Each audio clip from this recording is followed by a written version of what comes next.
this is very satisfying for me. I'm very, very happy. I'm on cloud 9 here.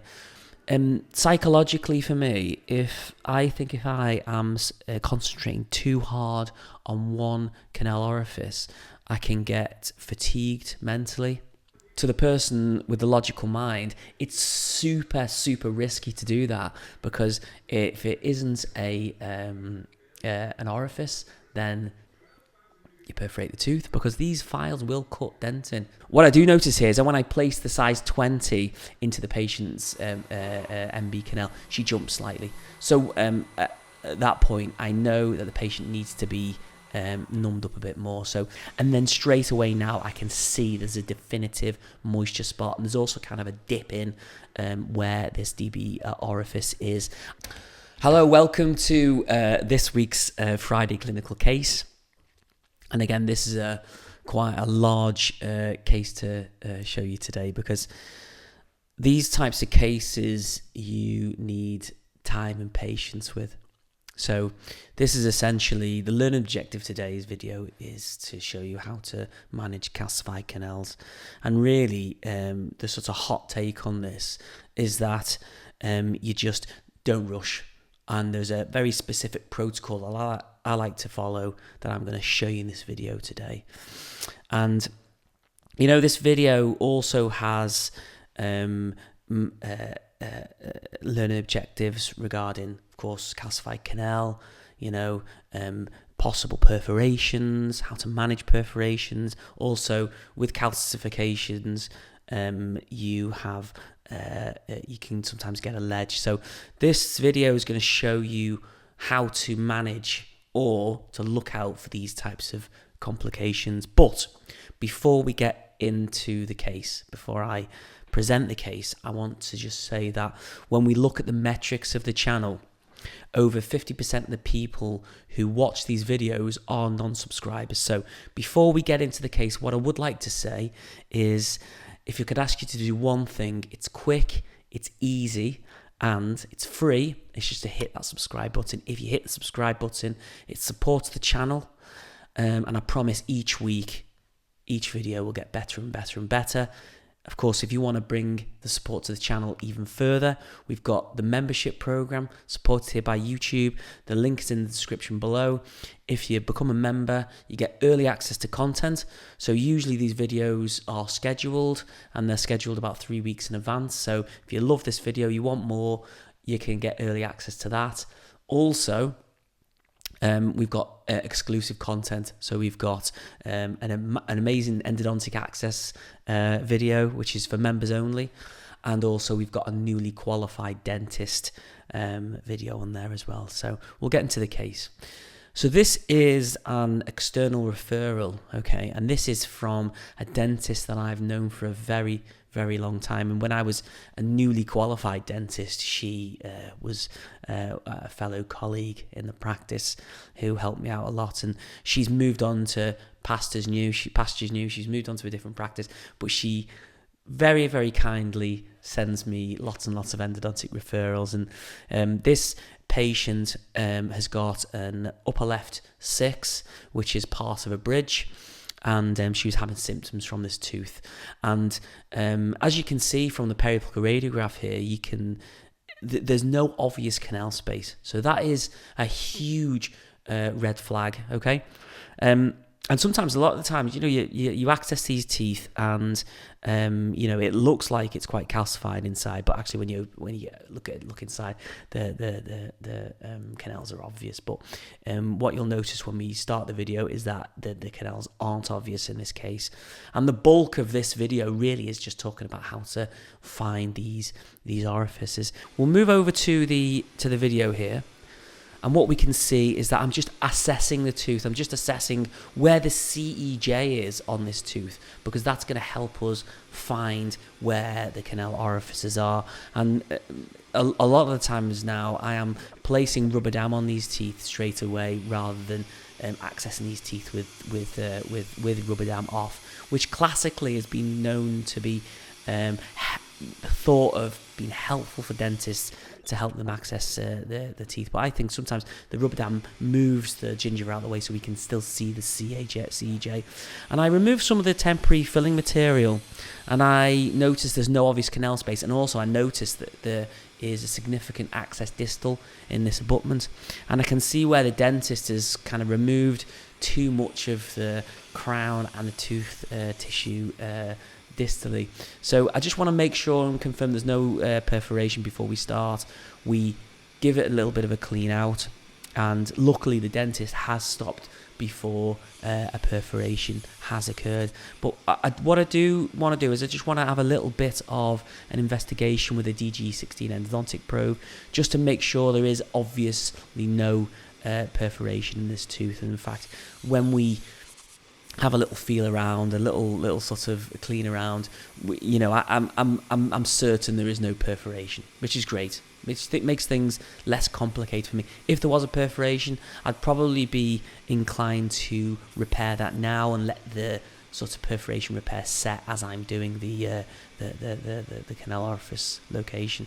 Now I'm having a little look around at my access here, and I'm just sort of making a sort of mental sort of assessment of mine to see if there are any obvious canal orifices. I get a size 10K file out, have a little feel around, but I can't see anything obvious. So I go for the palatal straight away, and as I drill the palatal area, I think maybe I've breached the canal here. Maybe this sort of wetness is possibly where the palatal canal is, but actually it isn't. It's just where the liquid is pooled and where I've drilled out. So you've got to be really, really careful here. You've got to be really, really careful that you don't drill too far down and cause a perforation, because it's not great for the tooth, not great for the patient. That's a really awkward conversation as well. So again, I'm just having a little look around, and I can't obviously see the buccal, the palatal canal, so I'm just having a feel around for the buccal canals, and I'm using a low energy diamond tipped ultrasonic here just to kind of refine very, very carefully some sort of access cavity here, and still there is no obvious canal spaces found. I'm going to just move back into the palatal to the buccal, just sort of cleaning out, just making a kind of an access cavity to think maybe where this is. But unusually now I pick up a long neck burr. And this is essentially just a rose head on a slow handpiece, but with a very, very long neck on it. And this helps us visualize the tooth, but also it removes more tooth tissue than, say, diamond tipped ultrasonic. And I look in the base of the cavity here, and I wonder if there's a kind of bit of a moisture point. Is there an exposure? You'll see sometimes when you're removing tooth tissue, it creates these kind of like dentine chips, which are dry. And then if there is a hole and it's got fluid in it, it'll create like this kind of moisture point.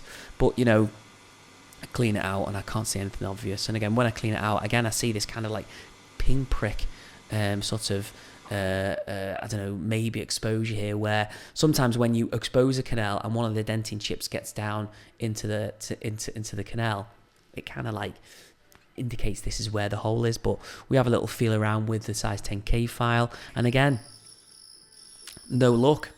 So again, it's all about patience. I'm not rushing. I'm not going to pick up a fast handpiece, and I'm not going to go straight for drilling around. I am going to go back towards the palatal orientation of this tooth, and again, I'm just using these diamond tipped ultrasonics just to have a little feel around, and I'm just creating this like kind of rhomboid shape where I think maybe the access cavity would be if the pulp chamber was open. And at this point, I do see a moist pinprick exposure in the palatal, and it's really, really difficult to see on the video here, but I pick up my size 8 D finder and I get a very, very small catch.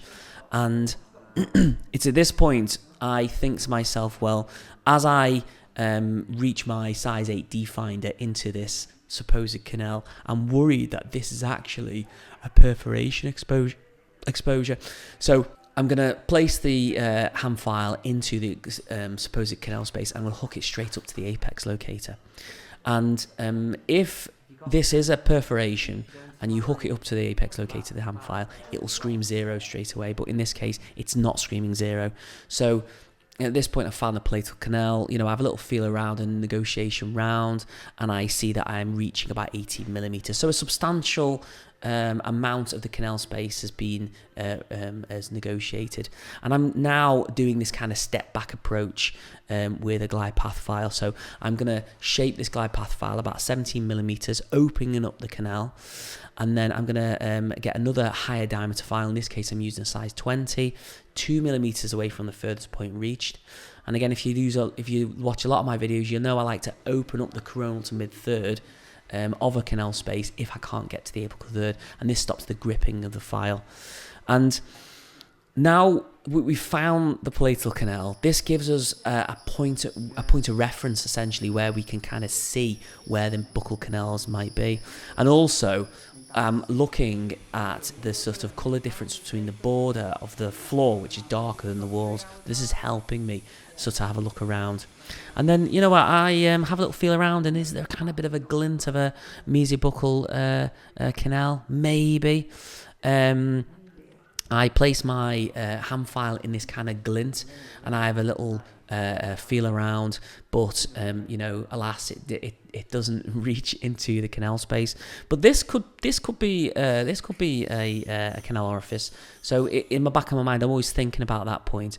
But I'm going to get a ball-ended ultrasonic here now, just to remove and refine the access. Again, I'm following that kind of border between the wall and the floor, because this is, at this point, is where the canal orifice is going to be. And again, I'm really worried I'm going to perforate, so I'm just going to be really, really careful in this case. And you know, I spent a significant amount of time on this tooth now, and I am getting slightly worried that I can't find the canal spaces. But at this point, I've got to hold my nerve. I can't panic. I've just got to be patient. Okay. So again, we're going to use the palatal as a reference point, and I'm going to track my ball-ended ultrasonic burr from the palatal into the buccal area. And then, you know, I'm using a hand file again. I remove some tooth tissue. This creates sort of like a dentin debris, and then this sort of goes over where the distal buccal might be, and maybe it's a moisture point. But I pick up my glide path file here, and I don't often do this, but sometimes the glide path files, what happens is when you're looking for a canal space and you think that there is an orifice, a suggestion of orifice, I'll pick up a glide path file and I will just place the tip of the glide path file, not push it down, into the orifice space. And the action of the cutting action of the glide path file sometimes just finds the canal orifice rather than using a hand file. Of course, to the person with the logical mind, it's super, super risky to do that, because if it isn't an orifice, then you perforate the tooth, because these files will cut dentin. They'll cut their own path, and also there's that risk of file fracture. So I would use that technique very, very judiciously, and only for people who are more experienced, and say if you're newly qualified. But in this case, the glide path file, I see a kind of like a bit of an orifice in the MB, and I have a little feel around, and actually the glide path file here has caught something, and it's starting to shape this glide path file out. Remember, there's no irrigants in this pulp chamber, so this glide path file is likely getting very, very, very hot cleaning. So when things get hot, I feel like, you know, I don't know if I've got any evidence for this, that it would fracture the file. So I'm just using the glide path file just to negotiate maybe 2 millimeters in, and then when I place my my size 8D finder into this orifice space, it feels like we're in a canal space. But I maybe think that this is possibly the MB2 orifice and not the MB1 orifice. So I have a little feel around with my ultrasonics, and when we look at the base of the pulp chamber floor, we can see that this is the extremity of the angles of the pulp chamber, and I feel like the MB1, this canal's orifice space is the MB1 and not the MB2. So now we've got the MB canal orifice, we've got the palatal canal orifice. We can use these two orifices to triangulate the distal buccal. So we'll have a little feel around with our ultrasonics, low energy, high energy ultrasonics, and we'll have a little feel around using the 2 orifices here, and then what I want to do is I'm wondering if the MB is in this correct position, and also I thought to myself, well, is it a perforation? I didn't check, so I'm just going to hook the canal the file up to the apex locator, and we can see that it isn't a perforation, and we can see that also the file reaches about 14.5 millimeters in this canal orifice. So I'm going to use the glidepath file at 40 millimeters because this is 0.5 millimeters away from the working length. And I suppose one of the reasons why I've been flitting from the Palatal to the MB, I had a little feel of the DB, I have a little feel of MB, is because psychologically for me, if I am concentrating too hard on one canal orifice, I can get fatigued mentally. I know this sounds a bit crazy to say, and it can get frustrating, and then it's more difficult then for me to have patience on one canal orifice, and sometimes, I know this sounds mental, but if I'm spending too much time looking for the DB, I get bored, I get fatigued, and then I want to rush. So if you can do, I have a little feel for the DB for a couple of seconds or a couple of minutes, I can't find it, I'll move over to the MB or over to Palatal, and then in this way I'm still progressing the case, but I am not getting mentally fatigued. And sometimes, it might sound a bit mad, but you draw your attention away from one aspect of the root canal and you start to do another thing. When you've done that other thing and you move yourself back to that thing that you couldn't find, you're in a weird way, you've got a fresh kind of pair of eyes on the problem. Hope that makes any sense, but that's my rationale for flitting around. But I've opened up the MB canal space, and now we can definitely see that this MB is at the extremity of the angles of the canal of the pulp chamber. So if I just annotate here on the canal space, we can see that the shape of the pulp chamber before it was calcified, this is the angle here, this is where the pulp chamber wall sort of turns at an angle. The MB canal orifice is actually at this extremity, so this isn't the MB2, and I don't need to look for another MB1 canal. So I am trying to just negotiate a little bit further down with the MB canal orifice, and I'm using the size 6 C+ file here. I'm getting a little bit further down, but you've got to be careful with these, they're easily fractured. And then once I've opened up the MB slightly with the with this 6, I do get to 16. I'm now using my size 8D finder, and this is also reaching a little bit further down. Again, it's lots of patience, isn't it? And we can see here that I've reached now even further. I'm at 17.5, so I've gone from 14 to 16 to 17.5, and they're going to use a glidepath file at 16 millimeters, so 0.5 millimeter, a millimeter away from the furthest point reached. So I'm using this patented tooth saver file reciprocation motion, and it's forward 400 and reverse 50. So you need a specific endomotor here to do this motion. And then what I'm doing is I'm placing the file into the canal space off, and then turn it on. So it starts to do the reciprocation motion, and then I withdraw.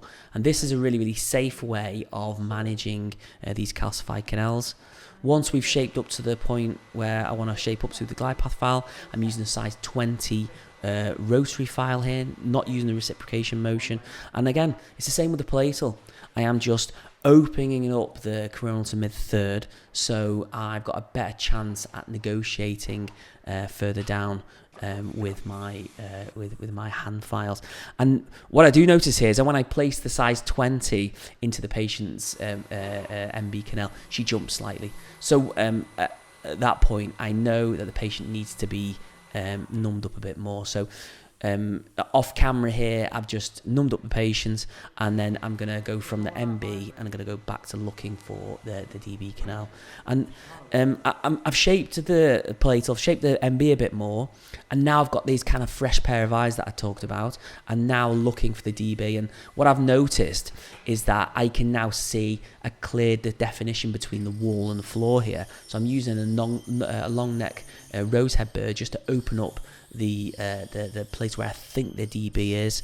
Again, I'm using these ball-ended ultrasonics here in the extremity of the angles of the where the pulp chamber might be. Again, I'll just kind of try and annotate here on the video. You can see here that where the ball-ended burr is, it's kind of in that angle. Okay.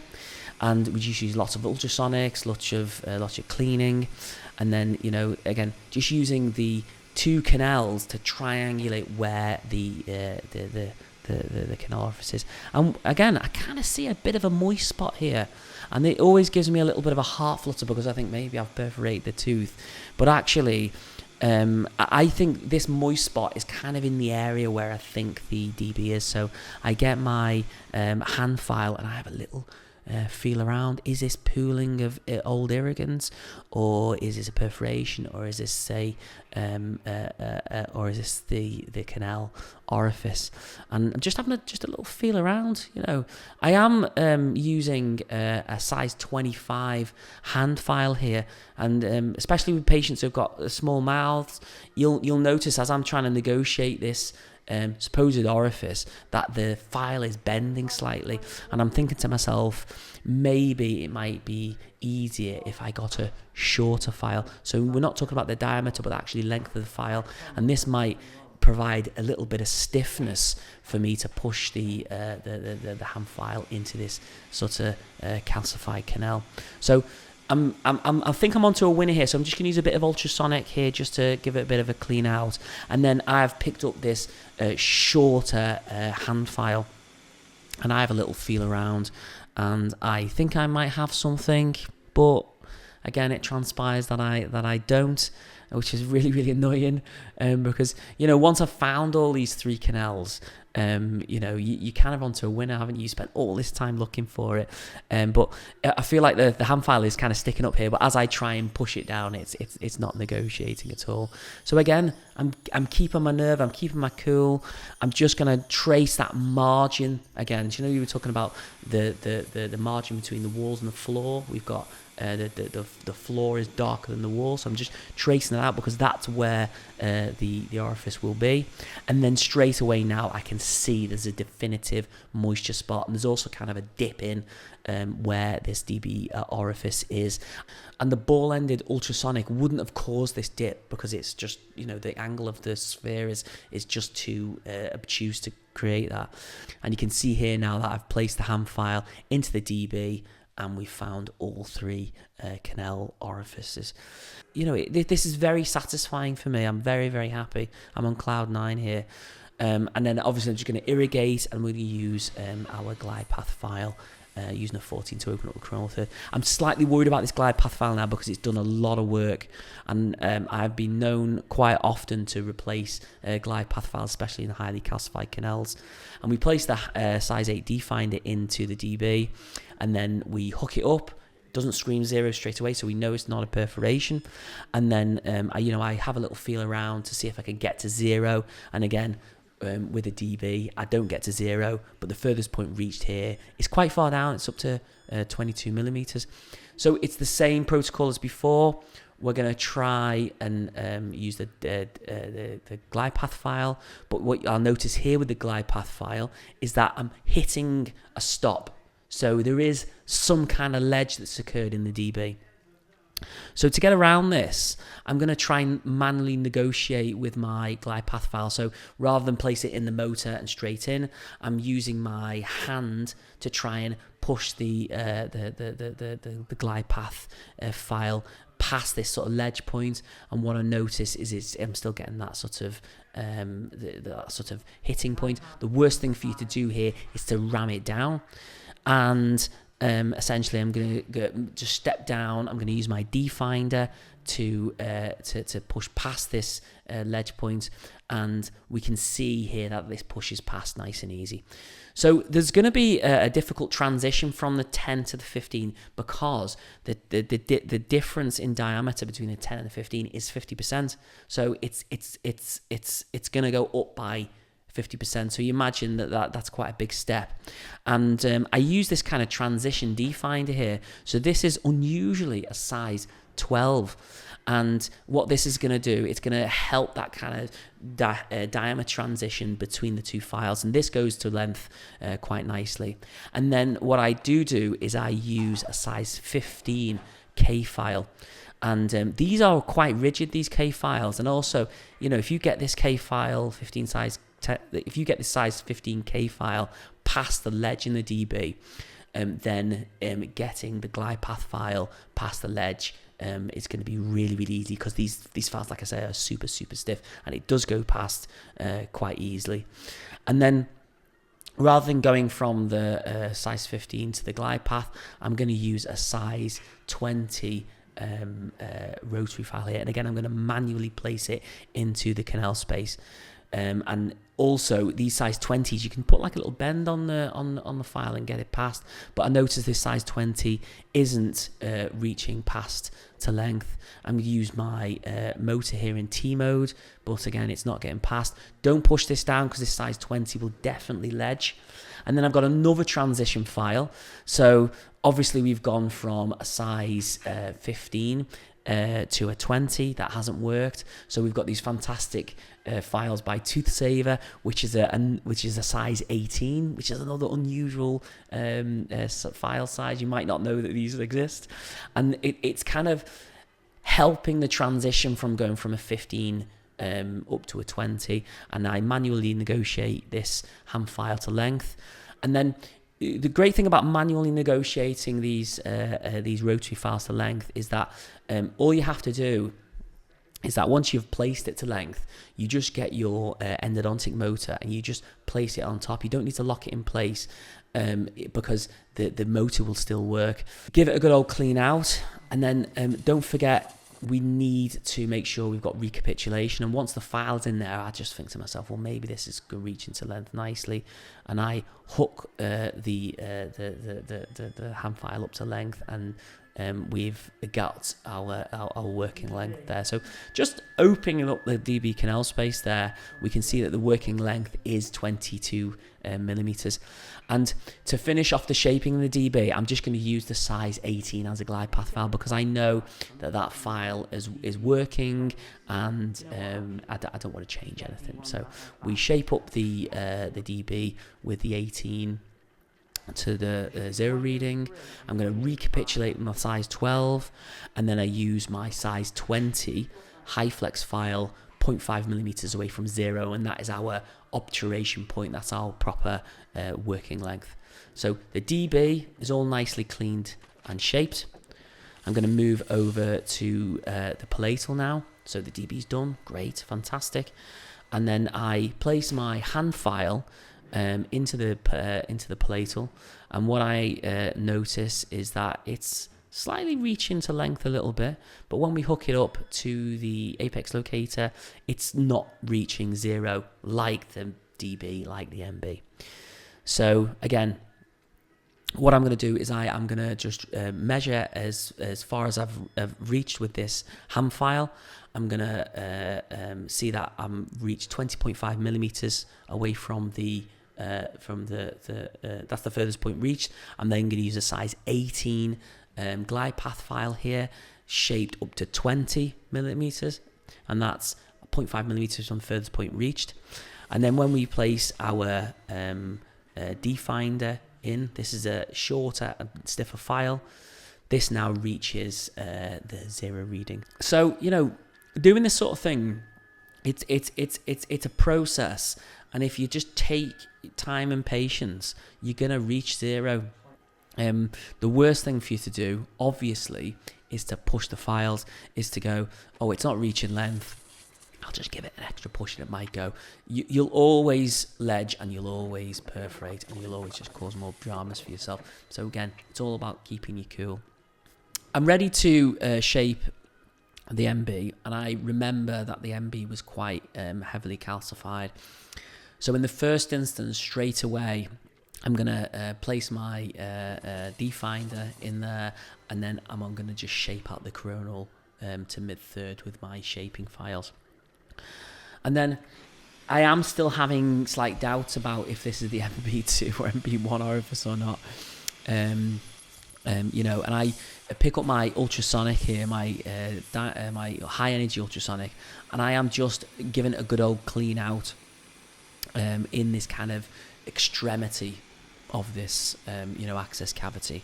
And I have a little feel around with my size 10 D-finder, and you know, I think at this point I don't think the canal orifice that I have found is the MB2. And you know, we hook up the ham file into the MB1 canal orifice, and we're still not getting there. So it's the same thing as the DB, it's the same thing as the palatal. We measure how far we've got, which is about 20 millimeters. So no luck with the size 10 hand file. I'm now going to use a size 8 D-finder to try and negotiate down to length. And you know, when we hook this up to the apex locator, there's still no luck. So we're still not reaching our 0 reading, despite opening up the coronal to mid-third with our rotary files. And then we're going to go back to one of those shorter hand files, which makes it a bit more stiffer and a bit more easier to push to length. And then you know, it's still not reaching length, so we're going to do that kind of step back approach. I'm going to use a size 18 rotary file just to shape it to the furthest point reached, and then we're going to use our size 20 rotary file to try and push it to length. And then I'm just going to set the size 8 D-finder here to 22 millimeters because I think that's probably the working length. And obviously I know the furthest point we've reached is 20, so as the stopper moves towards this reproducible point, I know I'm negotiating further. And then when we hook it up to the apex locator, we do get a 0 reading, but I can't push it through. Okay, so what you'll notice is a lot of the times if you get the 0 reading, what you need to do is you need to go maybe a millimeter or even 2 millimeters further to make sure you've actually reached the periodontal ligament, you've reached the end. So if I was to take the reading there, I'm likely to be short. So we're going to do a bit more shaping backwards, a little bit of step back, and then when we hook up the size 8 D-finder again, we notice now that we are through the apex. And what I need to do is I just need to just not ram the file through the apex, but just make sure we're past the 0 reading, back up the ham file, and then that's our proper 0 reading. We can see the working length here is 20 millimeters. And then it's just the same sort of thing, shaping with a size 18. Sometimes it can be difficult to get into the MB because it's one of those weird kind of orientations here. And then I'm just manually fitting the size 20 file to close to the working length here in the MB. And you just got to be careful, like when you manually place these rotary files into canal spaces, that they're not locked into the canal space, because when you hook these up, there's obviously a risk of file fracture. And there you have it. You know, we've shaped all of the 3 canal spaces. I'm almost certain that this tooth doesn't have an MB2. Controversial. And then when we look at our final obturation, you can see here that, you know, it's not Instagram ready, but we've used a conservative shaping protocol in this case. And when you are only shaping up to a size 20 file, you know, the obturations often don't look fantastic, but we know we've cleaned and shaped the tooth. We know it looks great. And overall, thanks for watching the videos. Again, you know, if you think something could have been done differently, if you've got any criticisms, please comment in the section below. Please like and subscribe. And if you want to support the channel, join the membership program. All the links are in the description below. And I'll see you next week in the next video. Bye-bye.